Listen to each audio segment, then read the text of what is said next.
quickly becoming more than just a trend within the latest decades, fashion has showed how it can go beyond just the idea of covering yourself up to simply expressing who you are by trying to express your feelings, the ideas and thoughts that you want to get across, as well as the problems that are going on within the world. Switching on my look, as you can tell, just like fashion has done throughout all the decades. So we're going to go through a short dive into the history of fashion. We're going to also talk about the prehistoric times in part 1. Part 2, we will cover the Middle Ages as well as certain centuries. And we're going to bring that all into part 3, where we will cover the most recent times.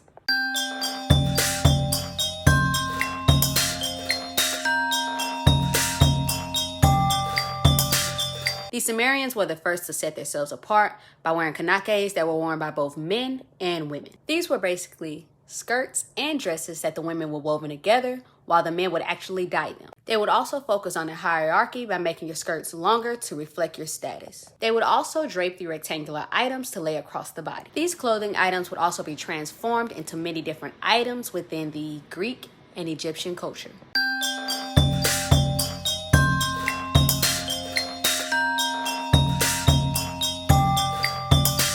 We've all seen movies such as The Prince of Egypt, this music video, the 2010s, people, the Egyptian culture is all throughout that time frame.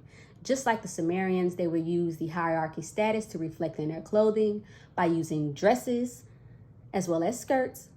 The longer they are, the higher the status. The shorter they are, the shorter the status. That was like our first real mini skirt, if you think about it. And when it comes to the middle class, their skirts or dresses would be mid-length. They would also wear makeup such as face paint as well as eyeliner, which was used to keep the sun out of their eyes. And when it came to their hair, they would use oils and different fragrances as well as henna to lighten up the color. And then you can't forget about the jewels. They were very elaborate during this time, especially when you're of higher status. And this is where you've seen a lot of the golds and silvers.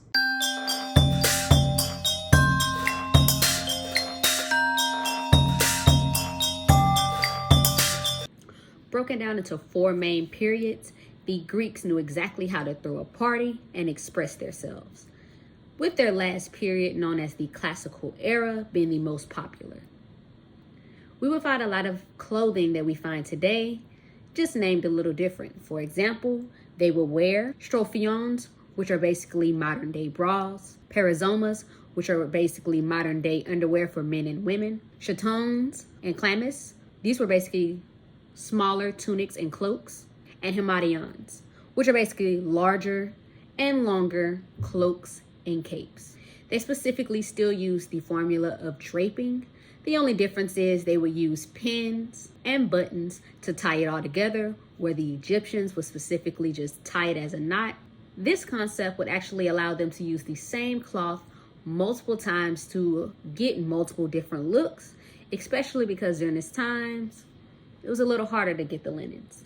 While being able to set themselves apart, you can definitely see their influences within the Romans and the Middle Ages.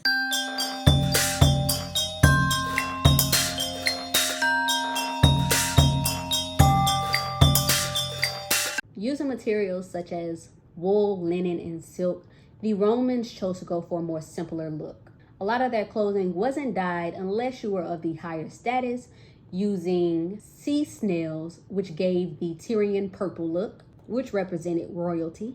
And this is where they would actually focus on actually cutting the material to drape it in a certain form, while the Greeks chose not to go that route. While a lot of the women in their society would still make the clothing, this is where you would see their version of our modern day designers. They were known as fuller shops. I also read that to get the best out of the materials for their clothing, they would dip the wool in water and urine. Yeah, that was very different. But they would also soak them in sulfur to bleach the items to give it its natural color. This is where you would also see the introduction of the toga, not to be confused with the Greeks, Himatians. And if you couldn't afford the toga because of the times, a lot of them chose to wear tunics, which were short-sleeved or sleeveless that had a matching belt. A lot of the women during this time chose to wear stolas, which are basically dresses that had an attached girdle. While I hope you enjoyed that short video, we chose not to go too deep into it because we can save that for another time. But join us for part 2 of the timeline where we will focus on the Middle Ages as well as certain centuries.